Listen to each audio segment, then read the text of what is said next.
شروع اللہ کے بابرکت نام سے جو بڑا مہربان اور نہایت رحم والا ہے۔ ناظرین، حضور سیدنا غوث اعظم رضی اللہ تعالیٰ عنہ فرماتے ہیں، سن 509 میں پہلی مرتبہ مجھے حج بیت اللہ کی سعادت نصیب ہوئی۔ میں حرم پاک کی جانب عازم سفر ہوا۔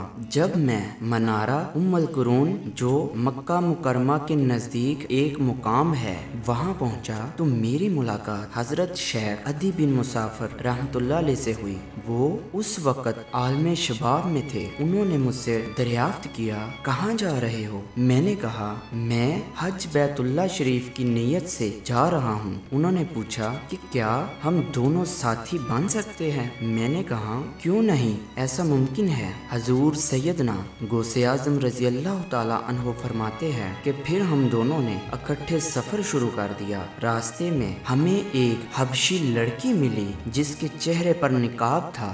وہ میرے سامنے آ کر بیٹھ گئی اور دریافت کیا کہ تم کون ہو؟ میں نے کہا، میں عجم کا رہنے والا ہوں اور بغداد سے آ رہا ہوں۔ اس لڑکی نے کہا، میں حبشہ میں تھی۔ جب میں نے دیکھا اللہ عزوجل نے تیرے دل میں تجلی کی اور جہاں تک مجھے معلوم ہے اللہ عزوجل نے اپنے وصل سے تجھے وہ کچھ عطا کیا ہے جو کسی کو نہیں کیا، بس میں نے چاہا کہ تجھے دیکھوں۔ پھر کہنے لگی، آج میں تم دونوں کے ساتھ رہوں گی اور شام کو روزہ بھی تمہارے ساتھ افطار کروں گی۔ پھر وہ راستے کے ایک طرف اور ہم دوسری طرف چلنا شروع ہو گئے۔ حضور سیدنا غوث اعظم رضی اللہ تعالی عنہ فرماتے ہیں، شام کو جب افطاری کا وقت ہوا تو آسمان سے ہمارے لیے ایک طباق اترا جس میں کچھ روٹیاں، سرکہ اور ترکاری تھی۔ اس حبشی لڑکی نے کھانا دیکھتے ہوئے فرمایا، سب تعریفیں اللہ عزوجل کے لیے ہے۔ اس نے میرے مہمانوں کو عزت بخشی۔ ہر رات میرے لیے 2 روٹیاں اترا کرتی تھی۔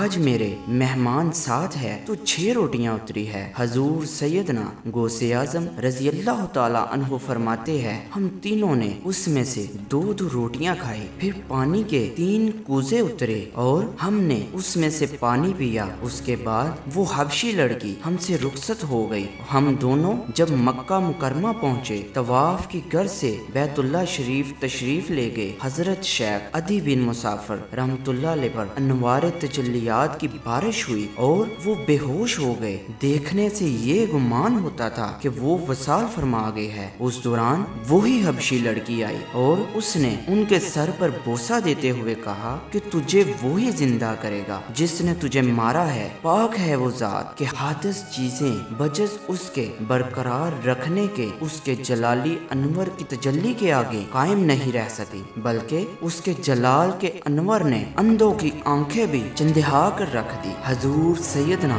غوث اعظم رضی اللہ تعالی عنہ فرماتے ہیں، پھر دوران طواف مجھ پر بھی انوار و تجلیات کی بارش ہوئی۔ میں نے اپنے باطن کا خطاب سنا جس کے الفاظ تھے، ہے عبدالقادر رضی اللہ تعالی عنہ، ظاہر چھوڑے اور توحید تجرید اور توحید تفرید اختیار کر، ان قریب ہم تمہیں اپنی بے شمار نشانیاں دکھائیں گے۔ تو اپنی مراد کو غلط نہ کر اور اپنے قدم کو ثابت رکھ اور دنیا میں ہمارے سوا کسی کو مالک نہ سمجھ، لوگوں کی فلاح بہبود کے لیے مثلاً ارشاد پر بیٹھ۔ حضور سیدنا غوث اعظم رضی اللہ تعالی عنہ فرماتے ہیں، اس کے بعد وہ حبشی لڑکی میرے پاس آئی اور کہنے لگی، اے جوان، مجھے تیرا مقام معلوم ہے، تجھ پر نور کا خیمہ لگا ہوا ہے اور آسمان تک تجھے فرشتوں نے گھیر رکھا ہے اور ہر ولی کی نگاہ تیرے مقام پر ہے اور ان کی